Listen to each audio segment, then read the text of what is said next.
Hello, Kendall County, and welcome to The Texas Examiner. I'm Robert Saenz, and honored to be here with my co-host, Jon Tipton. Howdy, folks. It's great to be here again. We have an exciting program for y'all today, and in fact, it's something that nobody's seen nor heard unless you've been one of the lucky citizens that have gone to the court on Monday mornings, and seen our officials at work. And it's exciting to have somebody here from the court to talk about how that goes. We have the top gun, the county judge. Oh yes, we do. Absolutely. We're honored that he made time to come out here with us.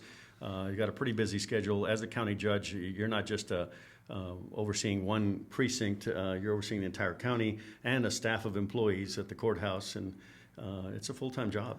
And then some. And it is a full-time job, and sometimes I wonder if some folks aren't, somewhat misled by things that have happened in the past. Mm-hmm.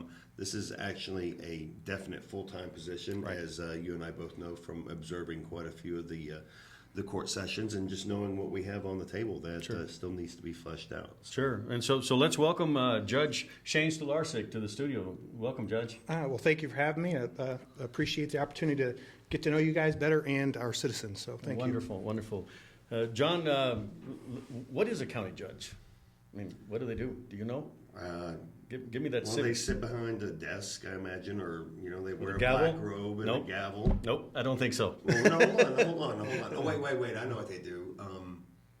Something about deaths and probates, wills, something like that. Well, I'm not going to guess. Let's ask Judge Stolarczyk. Judge, what does a county judge do in Texas? Well, we wear many hats. Okay. We have not only a legislative function, an executive, and a judicial. So you are right, John, that we do wear a black robe part of the time, but that's only a small portion of our role. Oh wow! Like so, the probate and guardianships are the main area that I oversee when I wear the black robe. But Judge, you're an attorney as well, right, by profession? Yes, sir. But the judges in the past, did they do that too as well, or is that what you're doing? Yes, I believe I know Judge Lux did, and I believe a few of his predecessors also handled that. Okay. What's unique about the county judge role is you actually don't have to be a lawyer to do it. I just happen to be one, so it's not a prerequisite to running for that office. Okay, but it does open up the doors for you to perform certain tasks, or it gives you the authority to perform certain tasks that other judges wouldn't be able to do. Correct. I can take on more of a caseload besides probate and guardianship if I wanted to or had the time to, but right now I'm sticking with the probate and guardianship because that is one of the growing areas in our county because we are a very wealthy community and we have an elderly population that's when they pass, they're leaving larger estates to their children.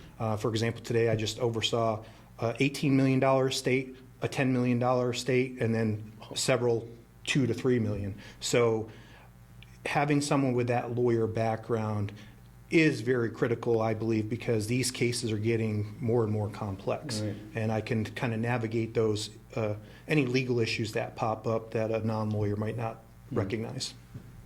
I know that's such a critical part of what we do as humans and you never really think about that. So for those of you that are now thinking about it, please find that attorney. And we're not advocating for one attorney or the other, but really need to make sure that you have your aftercare, any trusts or anything that you need to make sure you take care of. Do it now, right? Do it now. Yeah. So, Judge, I've got a lot of questions for you about what the county judge does because I'm still learning, and I'm sure a lot of people are afraid to ask. But before we get into it, let's talk about you. Let's get the human side of who Shane Stolarczyk is. I mean, how did you get here? Where are you from?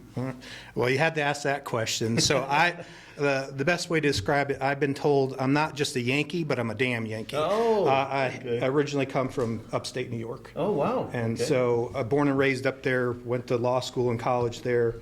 But my family started to come visit family friends down here in the great state of Texas. I would have never guessed it because every time, from what little I know about your personal life, is you're kind of a farmer, a cowboy out there, you're a rancher, you got livestock. Yeah. What the heck? Yeah, I've embraced the Texas lifestyle. All the Obviously. things that I enjoy, just I can do them all here in wonderful. Texas and Kendall County. The hunting, the fishing, Yes. and then getting out there, doing the farming and ranching is nice. One of your kids was in the livestock junior livestock show. Yeah, my daughter, that's her passion. She's not only transitioned from participating in the shows, but she's actually starting a white Dorper sheep breeding business. Fantastic. And so she's really just gone all in on that, and that's her passion versus my son. He's more of the athlete, and he's The next Michael Phelps, right? Yes. Yeah, I see that, He's his goal is to qualify for that next Olympics when it comes to back to the U.S. in Los Angeles in 2028. So That's fantastic. Well, we're fixing to have an awesome, history of Olympic athletes here in Bernie. I think we have a local A track star, runner, right? track star Yeah. that's fixing to crazy. put Bernie on the map. she's pretty amazing. We recognized her in Commissioner's Court. I think it was not last court, but the one before it. that, right? Her statistics are phenomenal. She's had logged the 16th fastest time in the U.S. in her event, and it still didn't get her an Olympic qualifying time. Right. So she's just phenomenal. I think she had one more meet to go to in June to try to get that time. And But got it. she Yeah. did she? I think she's qualified. She's She's actually going to the qualifier. I saw that, yeah. She's going to be a force to be reckoned with for the next, That's 10 amazing. years As long at as she least. wants Yeah. to be, really. Right, That's awesome. right. So what else, Shane? So you came here to Texas. When did you come to Texas? I moved here. I finished my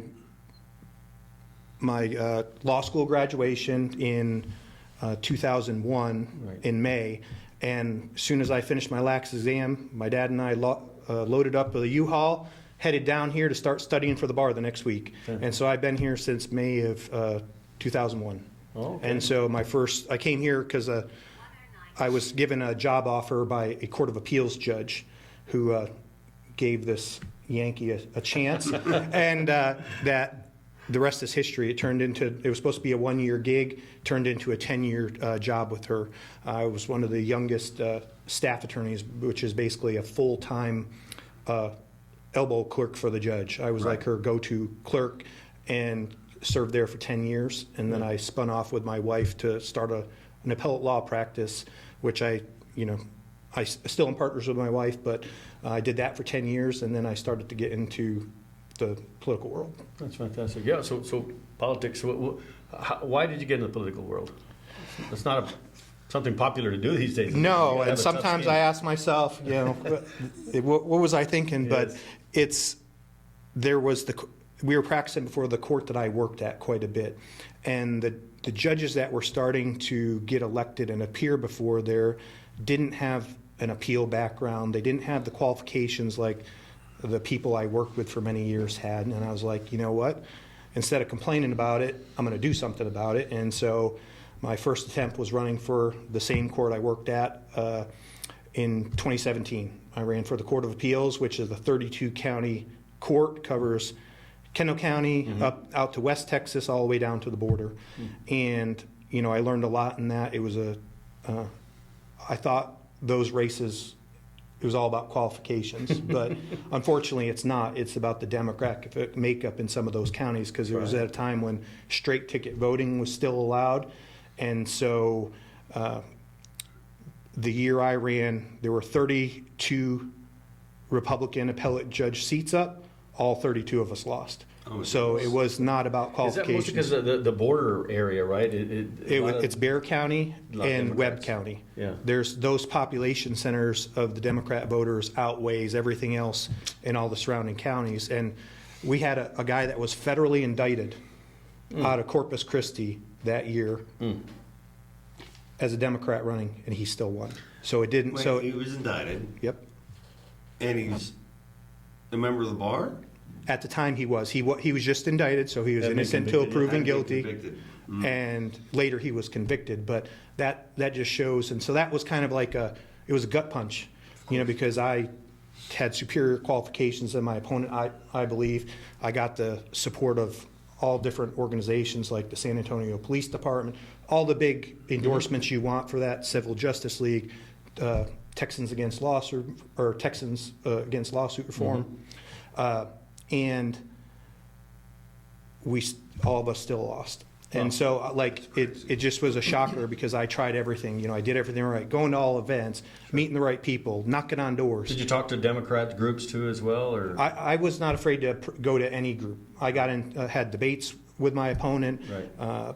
Met with the San Antonio Express News, got their endorsement over my opponent. Wow. And so it was eye-opening. And so It's it was still happening though, from what I hear. It is. As a Republican, you almost can't win at a lot of these intermediary judicial races. Yeah, you know, Judge, I can relate. When I was in El Paso, I was an assistant chief of the Border Patrol, and the chief of the Border Patrol, a good friend of mine, was approached by the Republican Party at the time. It was Henry Bonilla and Newt Gingrich, and they met with us privately, and they wanted him to run as a Republican in El Paso. And he grew up there, and you know, he and I were, you know, he was a former Vietnam vet. You know, we were Border Patrol chiefs. You know. Pretty conservative, you know, for the most part. But I learned something that day when we met with him, because Henry Bonilla was a good friend of mine, or is a good friend of mine. He was a Republican congressman here at the time. And, you know, basically the chief at that time, who later became a congressman, told him, I do espouse a lot of your views and values, but he says, I'd be wasting your time and mine running as a Republican in El Paso. Yeah. He says, and I'd probably alienate my entire family. So ended up, long story short, he ended up running as a Democrat and won, and was there for 16 years. But he was a moderate Democrat, you know, back when there was such a thing, you know, blue collar or blue dog Democrat. And we helped the military base, helped the Border Patrol.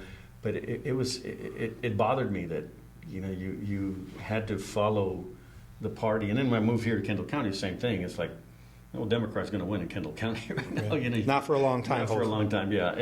But it's sad, you know, John, and that's what bothers me. And the legal side of politics, you know, like judges, sheriffs. I don't like it that they have to run, you know, in a. Well, Texas is only one of, I think, 6 states in the union that require a partisan race. I just don't like that, because I think it is so, and what's the word? Antithesis. It's so against what a judge is supposed to be. Right. And fortunately, I try to get to meet district judges, and you know, in my area, whether they're Republican or Democrat, because it's to get to really know who they are. But it's not fair to them.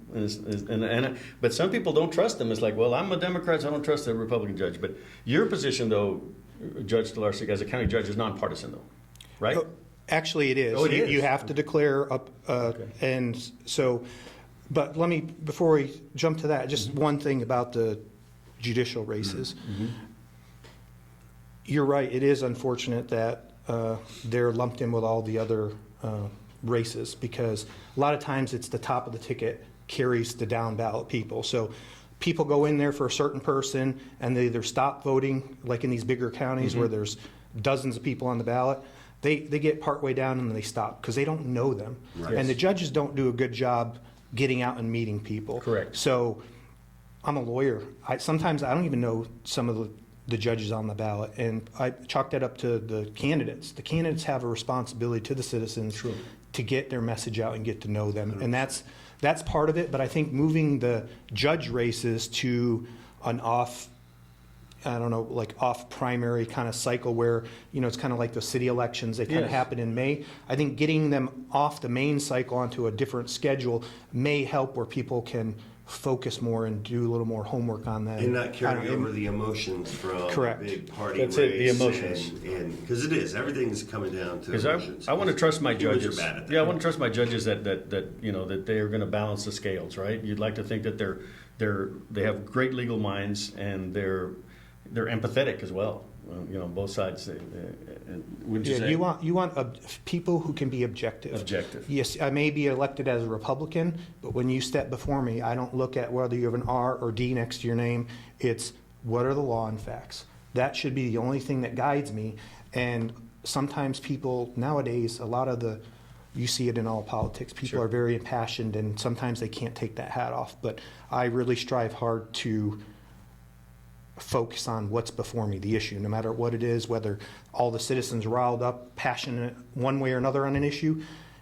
Again, I try to always look at the law and facts, and that's going to guide me, not Yeah. what what may be the popular thing in the Right. community to do. And so that brings up, what makes, well, we've had several justices of the peace, which are all governed essentially by the same paragraphs within the Constitution, roughly within that same framework.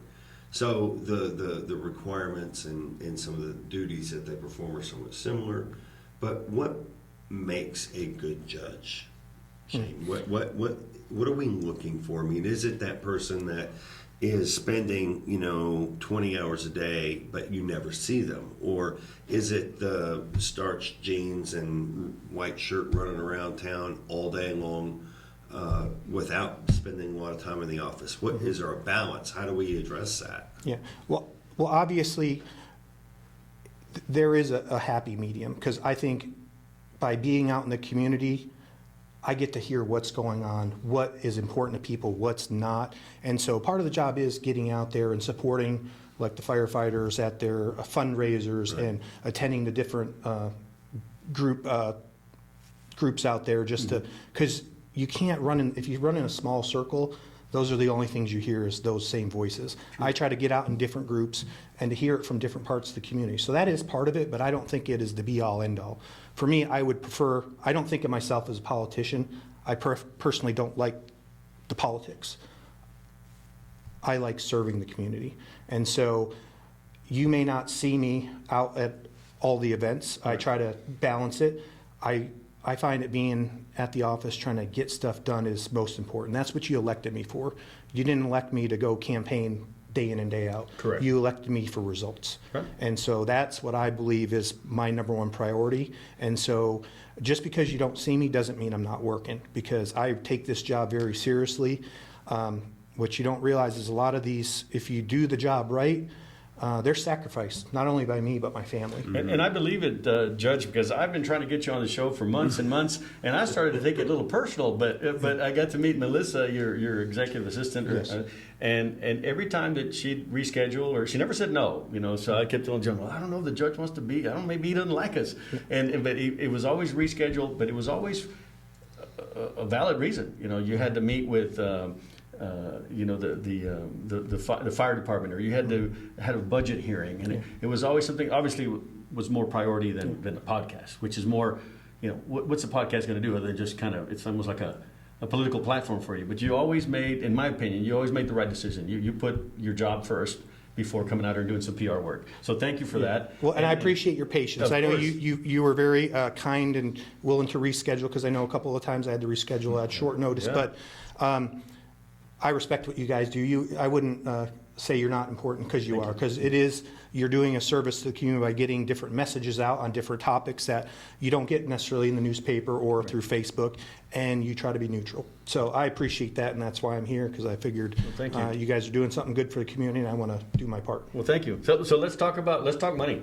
All right. Because you're, as a county judge, you hold the purse strings. Yes, I am the chief budget officer for the county, and I think I'm known for being pretty tight.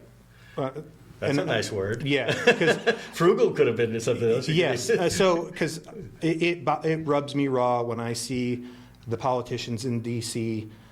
just not treating our taxpayer dollars like their own, and so I've made that one of my top agendas is to be a good steward of every tax dollar and to rein in spending and focus on needs versus wants. So I can be Mr. No at times when people come in asking for money, but I believe I have a good or reason to. Or you ask the tough questions that people don't want to answer. Right.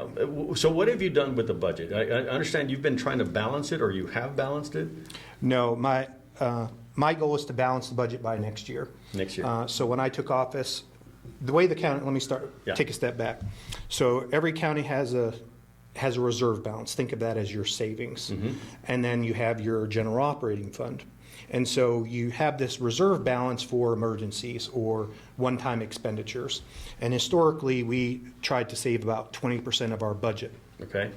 However, my goal was to, get that up to about 40%, because I've been working, we have a great county auditor who has the same fiscal philosophies that I do. Corinne? Corinne Spear. Yeah, she knows her dollars and cents. Right, and she is really working hard with me to get us on the right the right track, because Okay. I believe the county should be run like a corporate Like a business. corporate office, business, however you want to call it, because it's very easy for spending to get out of control if you have the wrong person Yeah. overseeing the purse strings. And we've really worked hard, because the first year I came in office, the budget that I started off with, we required $6.7 million of a reserve balance just to maintain operations. Almost $7 million just to run a.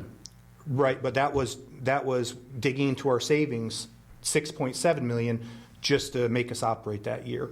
And, you know, the way I see it is, if a corporation did that, they'd be bankrupt. Or if that was your personal household, you'd be in deep trouble. Right. So I figured that the county should kind of operate on the balanced budget. And so the first year in, we got it down to $4.7 million needing into reserve Some balance. serious cuts there. Yep. And then this year, we were striving to get it down to $2 million. It's looking like we're going to need another year, because there's a couple capital projects that we're investing in this year. Right. One of them is $4 million, and there's two more $1 million ones. Okay. If Can you share those with us? Is it? Two of them are road projects. Okay. For $1 million Those are each, and the one is another building? for the county, because Gotcha. I don't want to take out bonds for administrative offices. Okay. So we've tapped into our ARPA funds last year to buy one building.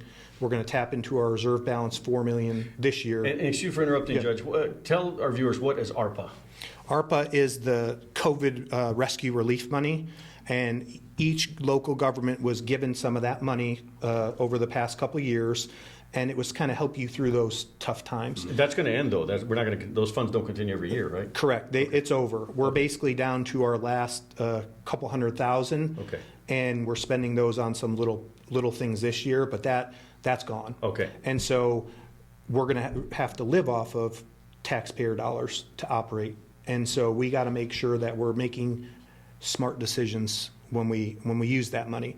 And so if you take out next year the two road projects and the building, we're going to be close to a balanced budget. So your reserve balance should be used for those one-time expenditures, not for just carrying out your day-to-day operations. And so we're on the right track, but there's still some more cuts to be made. I want to look at moving from regular insurance to being self-insured for our health insurance. I believe we can save several $100,000 a year doing that, but we need more time to investigate that. But the budget is the number one thing, because we see Washington just giving handouts to this organization, handouts to this. What about Austin? You see them doing that too, or Well, are they not as bad as Washington? I don't know, if you look at some of the money decisions they've made, they're giving grants out for, law enforcement. They're giving grants out for other things. Do they really need to do that? I see Yeah. what the goal was to try to get, those rural law enforcement salaries up. But Sure. if you're giving handouts to every city and local government, is that the best thing? And I'm not going to put you on the spot, Judge, but I'm going to give my personal opinion, and I've always been very vocal about it with Austin, with the governor spending $11 billion on Operation Lone Star, because of the border. The border is always a hot issue. And being a former Border Patrol chief, I've seen this scenario play out before. We're being invaded. Oh my gosh! I saw that with the Cuban Mariel boat lift. I saw that with the Haitians coming across the Iran-Contra deal when the Salvadorans and Nicaraguans are coming in. I've seen this before. Trust me. And I've seen the same games that Republicans and Democrats play. They use it to scare people or to tell people it's okay. It's like extreme on both sides. But what happens is money flows, and that just and politicians in Austin, Washington. It's safer to just say, hey, I back the blue, or I'm pro law enforcement, pro firefighter, because nobody's going to say, hey, they don't need more money, because that's not very popular. But as a former chief, I can say that, and I often say that. I go, come on, every October fiscal year when I was a chief, we'd have millions of dollars left over, and instead of giving it back to the U.S. Treasury, we'd find a way to spend it. Yeah, it's same within the military. I remember Exactly. departments doing that, and so You were tell us about your military career real quick. Sure. On that note. I've served 11 years in the Air Force. I've served at Fort Sam, Lackland, Randolph, and my last assignment was over in Del Rio, Laughlin Air Force Base. That makes John happy. John loves. I thought are you still in the reserves?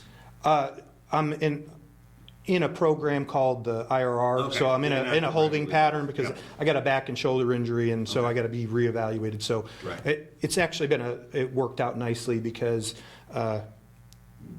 the issues we have going on at the local level in our county require a lot of attention. Gotcha. And so For it's sure. kind of given me the ability just to focus on Good. focus on our citizens and the Yeah, county I if love. you're a full-time reservist, I don't see how you could actually Right. commit to one or the other, because you're really a full-timer. Yeah. As a reservist, you're working full-time too. Yeah. So, Yeah. And so, but I didn't mean to go off on a tangent No, there, you're but fine. back, you're saying, yeah, a lot of money gets spent on projects. They're important, but Right, but there sometimes can be for political reasons. Right. And I want Kendall County, our local government, to be self-sufficient. I don't want to rely on handouts from the federal government or the state, because in the end, it's still taxpayer dollars, just with a different name. Well, thank you. And so I just want us to be able to be, if a crisis happens, we can rely on our own reserve balance to get us through it, and also just stretch every taxpayer dollar that we can, Right.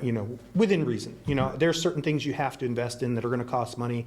So I'm not being unreasonable. It's just someone's got to be able to say no at some point on some of these expenditure requests. And Judge, can we talk a little bit, you were talking about, like, I know one thing that's been a hot issue, John and I have talked about it, is the comptroller of Texas is starting to give out a lot of money to small rural counties so that they can bring the deputies up to par.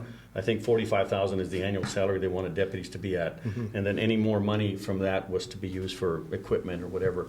That's been a hot issue. I know in Kerrville, I believe, and some others, because the language is so, I guess, subject to interpretation. How are we dealing with that in Kendall County? Are we still working on that, or has it been doled out? No, we've received the funds and we're still holding them. Okay. Because, like you said, the comptrollers come out with different guidance over the past few months. They've making some about faces on some issues, and so I'm glad we held it, because if we followed Kerr's lead, the way they used the money turns out may not have been legal in the way they backdated it.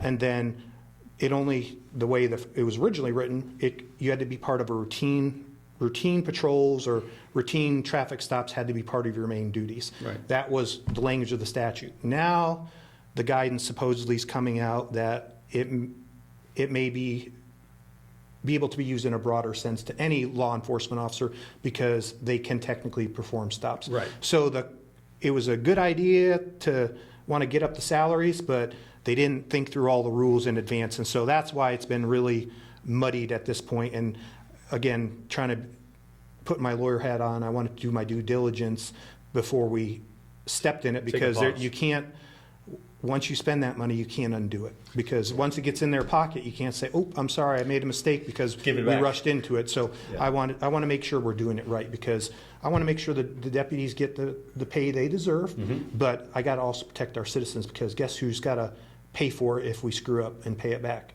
The taxpayer. Well, and not only that, but correct me if I'm wrong, but this is not guaranteed. This is another program that may not be guaranteed to be funded. It's like the next ARPA year funds. or the year after Right. that. And so once there is an argument to be made that, once we establish a baseline for a salary, well, now that becomes the expectation moving forward. I don't blame And them. then the county would be on the hook for that as well. Right. And nobody here at this table is saying that we don't need to fund and source funding for our law enforcement. I think that is absolutely a priority. However, when you look across the board, Kendall County does pretty well comparatively across the board to some of our comparable jurisdictions. Sure. And I appreciate having our elected leaders take the time and go through the process to make sure that we are being judicious with those funds and taking into account that we're not always going to have them. And let's get the most bang for our buck. Now, what I think is the best bang for our buck, what you think, and what our listeners and viewers think are completely different. I'm a training guy. I like equipment and training. That's an investment that you can amortize and spread out over a large period of time. You can't necessarily do that with salaries. Yep. And I got to say, I got to plug, not because the judge is here, I've been to county commissioners' hearings before, not just Kendall County, and this body of county commissioners and the county judge, y'all are, really watching, what you do, and you're being thoughtful. And I've noticed, I've been to some places where they just like, it's rubber stamp. Oh, it is. No, this There's is this on the, we got to definitely spend this, different. spend this. And you guys, and it takes courage, because I know you guys get hit from every angle. I see it on social media. Like, you're not spending enough on this, or you're spending too much on this. It's like, the people are never satisfied. And Yeah, and it turns, one of the hardest parts of this job is someone's mad at you every day when you're a county judge, because I have to say no. I would love to support every request that comes across my desk. you could say yes and be constantly reelected, right? Yeah, but then the taxpayers' pocketbooks are they're the ones who suffer. And I don't think that's how it should be, because Yeah. there comes a point where you can't squeeze any more blood out of that turnip. How many times are our governments going to turn to the citizens to, hey, we need more, we need more? Eventually, someone's got to draw the line, and so I believe I'm going to hold firm on being very fiscally responsible. That's not to say that I don't think the court has done things to make sure our employees are taken care of. We, for the first time, implemented a employee compensation plan last year. That took hundreds of hours. We had a salary committee that sat down and looked at all the salaries across the different counties of comparable size, and also a little bit bigger, because right now our population's under 50,000. We looked at ones close to us in the 40,000 range, but also up to Comal, which is twice the size of us.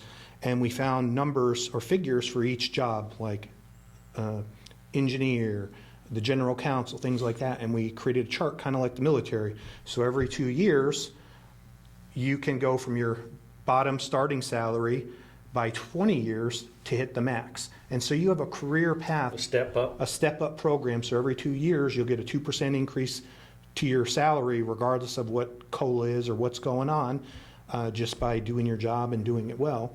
But if you get a promotion, you could drop down a category and get a 5% increase. And so when all's said and done, it averages out where our lowest, I guess the average salary is about 50,000 in Kendall County, but when you factor in benefits, it's like 80,000. So I think that's hot. impressive. Is it impressive? I think that's pretty impressive. That's a lot of money. But that's what I'm saying. That's very impressive. Yeah, You're happy with that? You know Doesn't what? concern you that some Or are we county talking about- county employees are getting paid more than teachers? I think that we have. What? Be careful, because your wife's a teacher. I And understand. be careful that. what you answer. No, I understand that. I think that there are people that are much smarter than I am that have got to sit down and look at this objectively through an unbiased lens, with and decide what is fair. I mean, I think it's incredible that we have a county that has the resources that can pay people that much. Yeah, and I'm gonna play devil's advocate with John, because when I got into the government, 30-some years ago, it was made very clear to me that I wanted to serve my country. I wanted to be. You didn't do it to be rich. Right, and they told me that you're not going to get rich. You sure you want to do this? Because this is not. If you want to get rich, go into business, which I did after I retired. And the military also doesn't Exactly. issue you a wife. And exactly, and it's but it just seems like the rhetoric today is like, you can't pay these first responders enough, and I'm fair. I bust the sheriff's chops so much. I bust his all the time, because and even the fire chief. Probably one of the only ones that does in this county, and it's not personal necessarily. It's because I've walked their shoes. I've been an administrator. I've been, had more than 1,000 officers under my command, and I know the games that chiefs play to get more money. More. You never see a law enforcement officer or a fire chief say, "Oh no, we've got enough." I want more infrared equipment. I want a bigger ladder. I want more Humvees. It's a beast that is never satisfied. And because no one holds them accountable. And you and I've had this discussion before, and the only ones really are you guys that hold the purse strings. And I have to give you credit, Judge. I've seen you guys been fair with our law enforcement and our fire department. I've also seen you all hold their feet to the fire and ask them questions at times before the court. And boy, I see the red faces, and they don't like it because they don't have an answer sometimes. And you make them go back to the drawing board and come back with a justification, and I appreciate that. Well, thank you. It's about doing your due diligence and making sure we get the answers to those tough questions. Right. But back to the salaries, I don't want to say we're the highest, but we're also not the lowest. I think what we were finding is that when I came in office, there were some people that were just starting out their careers with the county making a pretty good salary. Mm-hmm. Someone that had been here 10 years were making less than them. And so we were trying to equalize. Why was that? Just There was no system. There was no system. It was each department was given discretionary funds, like say $100,000 to distribute amongst your employees how you wish. Good old boy system. Yeah, it was. So if John Tipton came to work for me, I could pay him a little more than someone else because he's my buddy. Yeah, this was before my time, so Right, I'm right. assuming the department had certain discretion. But Uh-huh. with the county, we can't require performance reports, kind of like the military, Mm-hmm. to that kind of determine how that money's distributed based on a certain criteria. Right. And so our solution of the new court was to create a pay chart where you had a low salary and a high, and just knew how you could get throughout that over your career, because retaining people was becoming hard. Was We that were losing- popular, Judge, when you did that? Were you popular? Or? I was told don't do it because it was so, it'd never been done before, and salaries are controversial. But that was one of my first year goals, was to just do it, because I knew we need to be able to project on an annual basis what our salary payments are going to be each year, right out of the gate. Yeah, you have to. I've heard it's a popular business. from just anecdotal information. I've heard it was popular with the ground troops. It wasn't very popular with the department heads because 'Cause you took their discretion away. But I think overall, I think people are happy with the Yeah. results. I think the morale is up around the county, but it was a tool. Like a corporation, you need to be able to know how much your expenses are in a certain area each year, and this was a tool that we could use. It gets rid of favoritism or perception Correct. of favoritism too. And so, like, if you're doing the same job, you're going to get paid by the same as your peers moving forward. But did I hear you correctly when I heard you say that Kendall County was the first to implement this, or it's the first time it's been done in Kendall County? Yes, if I misspoke, I'm sorry. Yes, it's the first time it's been done in Kendall County. Okay. We had a pay scale, but it was just a high, medium, and low. But there was, after talking to the auditor, I was told that you could never reach the high end of that salary, just the way it was over the years. And so I didn't think that was an incentive for people to continue to work with the county, because we have some really good people that work for the county, and you want to retain them. Because after COVID, people didn't want to work, and they were getting these crazy job offers and amounts in the private sector, and so we had to find a way to make sure we retain the good people. And so yes, when you hear it, 80,000, it's a lot. That's including the benefits package, but it's essential because we are leaner than most county governments. I just saw a report. I was meeting with a committee yesterday, and it was a space needs analysis from Gillespie County, and they compared how many employees they have per 1,000 citizens, and it compared the neighboring counties. All the other counties around us were like 7.5 employees, 8.5 employees per 1,000 people. We're at like 5.3. And so yes, we may have solid, salaries But that they're take doing care. more work. They're doing more work. Okay, that makes me feel better. And now we've started to invest in technology.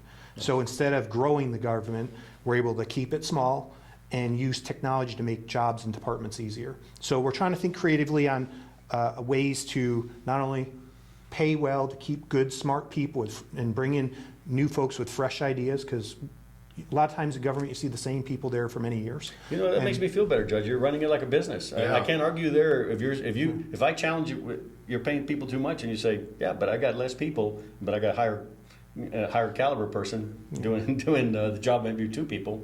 I can't argue that. Yeah, and it's drawn in some new department heads. We got a maintenance department head, a new general counsel, a new IT director, and these folks have come in and they've actually helped save us money. They've Good. gotten us up to speed with current times, getting new fiber put in, helping us shore up our contracts and coming up with policies, procedures. It's been an investment that's worth it, because in the end, we're saving money with some of these folks we're Nice. bringing on. John, I know the judge has to he's got another important meeting. Do you have any burning questions you want to ask him before I'd like to let him wrap up by giving us some of the, maybe 3 or 4 of the projects that he's most proud of, Right. and then maybe 3 or 4 of the projects that he's still got to finish. Do you have anything else you want to ask him? No, I think for me personally, Judge, is what's the future look like for you? I know it's a little bit too early to project too far down the road, And obviously, based on what you've told us, there's a lot of things left for you to do. But what's the next 2 to 4 years look like for Judge Stolarczyk? Well, as you know, the court is going to have a new member come January. And so one of the most important things, I think, for the new court is going to be create a 10-year strategy. The county's not had that kind of long-term plan that I'm aware of. And so, again, thinking like a business or corporation, we need to have a roadmap for how we spend taxpayer dollars instead of just someone coming up with an idea, let's do this. The first 2 years I've really spent with my colleagues focusing on getting our own house in order, getting the budget in line, making sure we got policies, procedures, all in order. So we're operating like a smooth machine, lean and mean, and using taxpayer dollars wisely. And then transition to some of the bigger issues facing the community, like infrastructure. Because we know we're growing, our population is going to be expected to double, by 2040, something around there. And that means more cars on the road. And so we got to start planning now, because roads don't get built overnight. You got to work with TxDOT, you got to work with City of Fair Oaks, City of Bernie on planning. And so I think we really got to start coming up with a master plan of how we're going to work as a group moving forward. So I'd like to sit down with the new court in the new year and start coming up with that plan. Because I know where I want to spend money, but again, I'm only one of 5 votes. So You can't overrule them, huh? no, I can't. I'd like to at times, but that's the uniqueness of our court. I'm the judge, but I'm only one of 5 votes. So it works on you getting consensus with at least 2 other members on projects. Keeps you from being the county dictator. Exactly. Good deal. Judge, so what are you most proud of? Give me 3 projects that you're the most proud of. And I'm going to take a few off the table. I know the budget. In 18 months, you've done a heck of a job with that, so kudos to there. But what other 3 projects outside of that are you most proud of that you've completed? The Community Wildfire Protection Plan. What is that? So that is a plan that's, we had a group of citizens come together and volunteer their time, folks from the Forest Service, fire departments, emergency management, come together and create a master plan for how to, I guess, protect the county should these drought conditions ever last, how to prepare for wildfires, and come up with measures to make sure that we don't end up getting burned to the ground should that happen. And so it's just a planning strategy for the county. And we are only I think we're the 25th, 26th county out of 240 plus counties in the state of Texas that has one. This plan is going to kind of give us a roadmap for how to spend money to kind of, I don't know what the right word is, but not renovate, but perform remediation measures across the county to widen roads on some of these one way in, one way out communities, places where brush is getting piled up. Just remove the resources or the sources that could lead to a bigger wildfire. So that's been one of the big things. And the next step of that is starting to implement the plan. And so we are going to, the recommendation is to form a group of citizens to kind of, like a 501c3, to kind of manage this plan. We contribute resources. This group goes out and gets grants from different organizations and starts making changes to the county to This would be similar protect us. to what we're doing with the Parks and Recreation. Because you're on that working group, right? Because they have their nonprofit just got approved or reapproved, and they're doing the same sort of thing. That's a great idea. Because we are bouncing around ways of doing this. Do we keep it in-house and try to manage it internally? But we got a great group of citizens that help put this plan together. We're hoping some of them will volunteer their time again to kind of lead this effort. And it saves taxpayer dollars because we're not hiring more bodies for the county to oversee this. And if the county's not involved directly, there's other third parties out there that'll work with this group and actually can get on landowners' land to put in fire breaks. They can do things that the county itself can't do. Oh, wow. And so it just opens up some new doors. So I'm really happy about that. I think we're steps ahead of a lot of the communities around us. Again, my goal for our court is to be forward-thinking, not reactionary. And this is one of the examples of this court looking ahead. I got to look at my note. I brought some notes because A lot of notes. Another thing that I'm proud of is the eclipse preparation. But nothing happened. You're right.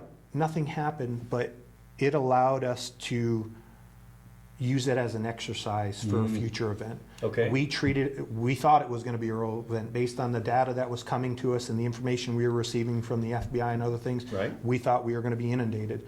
And so we worked together with our community partners, City of Fair Oaks, Bernie. Everyone came together. And now you're ready for like maybe not another eclipse for 100 years, but a flood. A flood, a wildfire, tornado.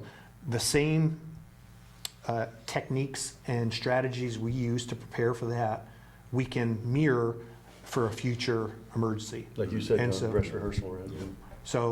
So that's what we, a lot of times you hear, the county doesn't work with Bernie or this and that, and it's not true.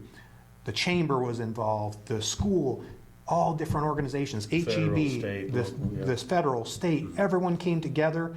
They were meeting regularly with us, and everyone chipped in their expertise to make sure that there were no egos. It was, what's the mission? How are we going to accomplish it? And so it was really good how that went. And so fortunately, we didn't suffer any negative impact from the eclipse, but we now have an information on You have a little plan and just dust off and dust off and go. Awesome. I got to bust your chops on something Sure. real quick. I didn't prepare you for this, but Brenda Bell, health inspector, good friend of mine. Yes. And she didn't ask me to do this, but I'm gonna do a little plug for her. When we had her here on the show, she was one of the first courageous ones, by the way, Judge, that stepped into the fire not knowing what to expect. And let me frame this. Every morning I can see who was arrested in Kendall County, DWI, marijuana, whatever. I watch that as well. Okay. Yeah, make sure you're not on there, right? Yeah. And it's kind of interesting. Sometimes I see friends, sometimes I see enemies on there. But recently, here at the Kendall Clinic, we had all my employees got sick with food poisoning. All of them, even the doctor. They were out for 2 days. I'm not going to mention the establishment. Yeah. But Brenda jumped right on it, and it was a local establishment that that catered some food, and everybody was sick. One of them was in the hospital. One of my MAs, pretty bad. But before that, I asked Brenda, how come there? I can see who's arrested, but I can't see what restaurant has failed. Like the old Blue Plate award in San Antonio. Yeah. I kind of like that. I would always watch that so we know where not to I love go. this software. She needs the money. So for the anyway, software. I'm going to put you on the spot here. We're spending hundreds of thousands of dollars on all these department heads, road and bridge, sheriff, everybody, district attorney, and can we give her $10,000 so she can put this software in place? Don't go get after her. Oh no, that's fair. Can we do something so that we can every morning I get up and go, ooh, don't eat here, don't eat at Shane's Burger Joint, or Robert's place because they scored a 60. What can we do about that? Well, I'm gonna have to look into that because I know she currently has some software, Yeah. and it's cost us about $4,000 About a year. $4,000. And I don't know what the next step. I know there's a next package up, Yeah. and I don't know what that entails. So I will look at Thank it. you, Again, Judge. that's one thing about me. I won't tell you something Yes. unless I know the answer. Yes, and I'd rather see where not to eat than who got arrested for 2 ounces of marijuana. Yeah. That's just Yeah. me. Well, it's good to know both. Yeah. Okay. Fair enough. But she does a great job, and I know yes, that she'll appreciate you looking out for her here. She was my arch enemy when I owned a music venue and a restaurant. I hated to see her show up, But I had so much respect for her because she was always very fair. Yeah. She'd come out, and if she saw something that whether it was the ice maker or something that needed to be done, it wasn't that egregious, she would work with me to make sure I corrected the problem. She wasn't there just to gig me. Yeah, and that's what a lot of our employees do. Like in the engineering, they're not out there to get you or make your life difficult. They're just out trying to protect the community as a whole, Yep. and they're going to work with you. They're not going to slap you down with a citation for every little thing. They're going to try to help you, educate you to get you to where you want to be because it benefits you as well. Right. And I know that we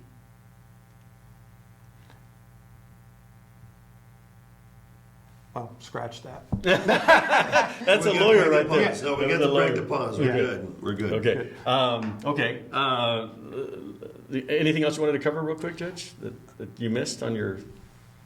Yeah, the one thing that, kind of like Brenda Bell, she's very straightforward and and willing to work with the law and the facts.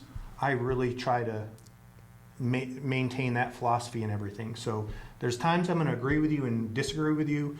Just because I side with one person on an issue one time doesn't mean that I may not Right. agree with them another time.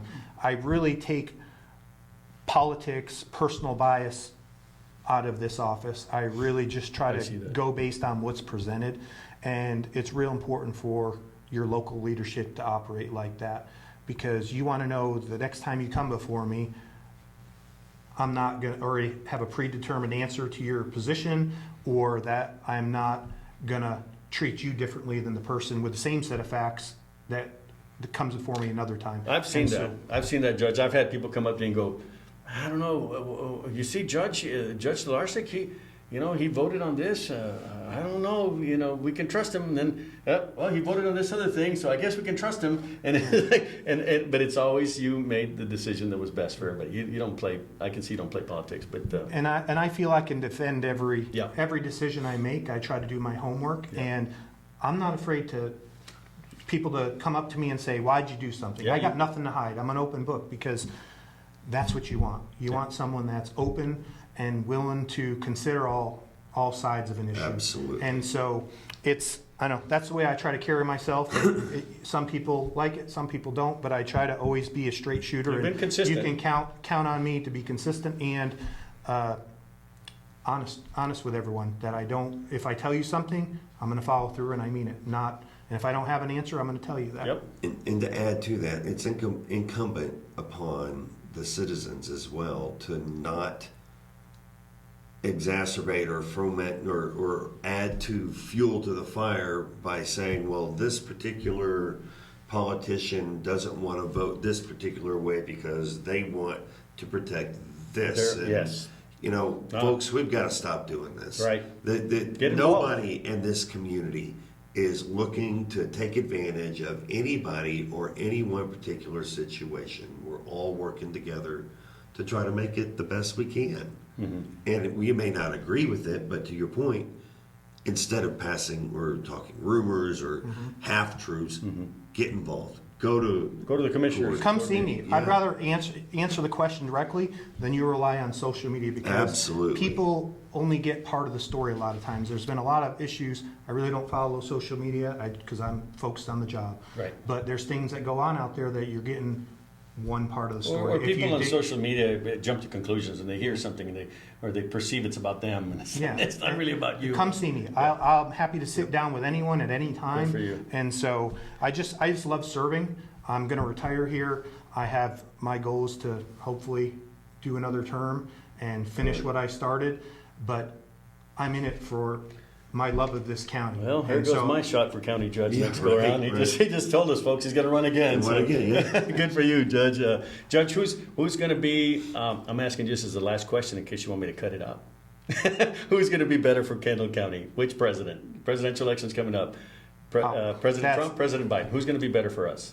And why? It's obviously President Trump, And why? because the policies that we've seen over the past 3 years from the Biden administration it's ruining America. Look at the open border.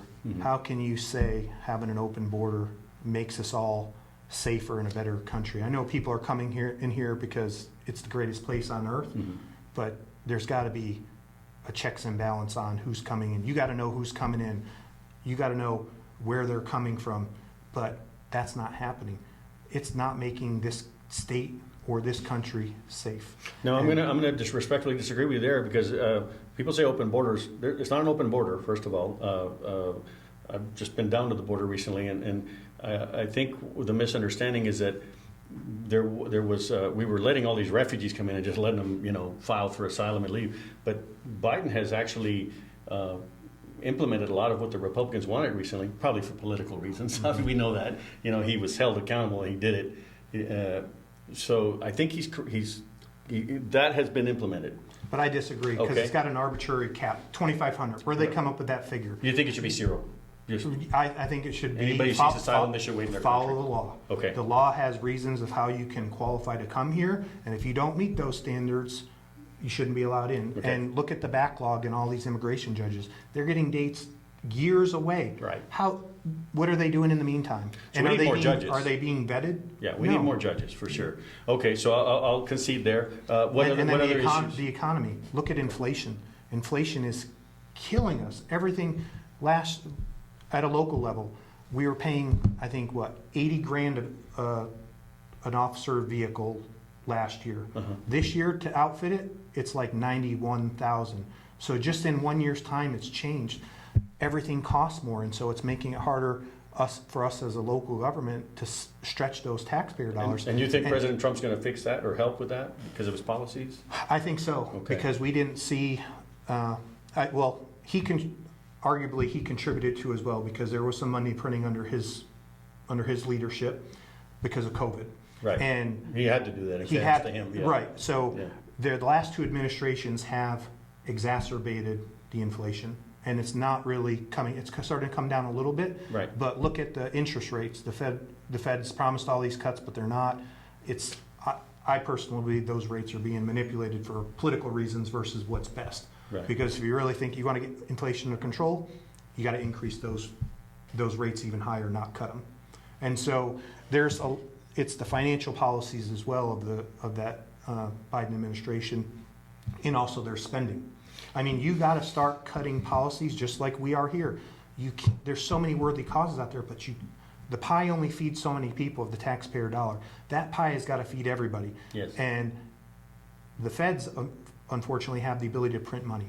We as a local government don't. Yeah. And so when you print money, you're causing more problem, and you're getting more people dependent on the government. You sound like a true Republican, though, like the Republicans that I grew up with, that I respected and admired, that were about being fiscally conservative, and that doesn't seem to be the case today at the national level. It's like everybody's spending like drunken sailors. No, because they all have their pet projects. They want to bring home money to their districts, and I get it. But if you really care about the citizens, you'll get spending under control. I mean, what's the debt is going up by it's some astronomical number every so many, you see that ticker and it's just constantly flying. It's not sustainable. So eventually you got to say no. You got to get a strong person in there that has the backbone to say no, because you got to draw the line somewhere. What do you think, Mr. Libertarian? What's your final thoughts on this? I am very excited that somebody like you is at the helm at the county, simply because of the way that you approach. Very pragmatic and very straightforward and honest, and we don't have enough of that. I'm just going to go back and leave with this thought to answer your question. This is where the rubber meets the road. The county level. Yeah.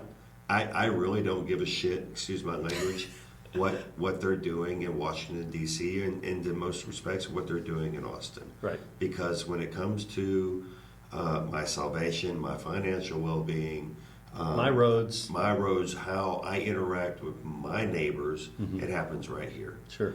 And if the country goes to hell in a handbasket or not, I'm concerned about our county and how we work together and how we overcome challenges together. I'm just glad Judge Stolarczyk doesn't get up there and insult people and be demeaning And we're not trying Trump to beat does. people up and get them into submission, Right. We're not. That's not what we're about. So I think we're headed in a fantastic direction. I do too. I'm real happy with our county government. And again, Judge Stolarczyk, thank you so much for making the time and not backing off the tough questions. And take it easy on Brenda Bell, would you, when you leave? Yeah. And It's only 10 grand. it's only 10 grand. So we could maybe start a little GoFundMe page or something. But thanks again, We'll see Judge. what we can It's been an honor. I appreciate you visiting taking it easy on my first time of being on a podcast. I was a little nervous coming in here, I'll admit it, but I just appreciate your good questions, and it's clear that you guys care about the community, so thank you. We do. And we got a lot more that we didn't get to cover, folks. Oh, yeah. If you want to get to know more about Judge Shane Stolarczyk and the county he's running, please pay him a visit personally. Email him, go to the county commissioners meetings and you get 3 minutes to speak. Actually, he's pretty nice. Sometimes he gives you more if you got something important to say. So follow us here on the Texas Examiner and send us an email, right, John, and communicate with us. Absolutely, yes, and make sure you do the obligatory bells and whistles Lights. and train horns, whatever they have on there. But thank y'all so much for supporting us. Over 10,000 viewers, supporters, followers, and we're continuing to grow. We are looking for ways to improve and become better. So if you have any suggestions, please share that with us as well. So until next time, I'm Robert Saenz. Jon Tipton, and we'll see you the next time.